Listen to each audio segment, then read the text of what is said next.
Ang mga alkalde para sa mabuting pamamahala ay hingi ng buong transparency, pananagutan at hustisya sa mga proyekto ng pagkontrol ng baha.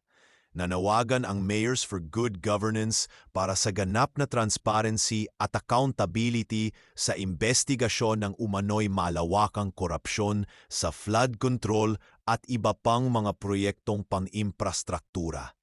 Ang pahayag sa pangunguna ni Baguio City Mayor Benji Magalong, Pasig City Mayor Vico Soto, Quezon City Mayor Joy Belmonte at Isabela City Mayor City Hataman ay humiling na ang Department of Public Works and Highways DPWH at mga kinaukulang pambansang ahensya ay agad na ilabas ang lahat ng mga dokumento ng proyekto, kabilang ang mga programa ng trabaho, feasibility studies at higit sa lahat ang mga pangalan ng multimilyong proyekto.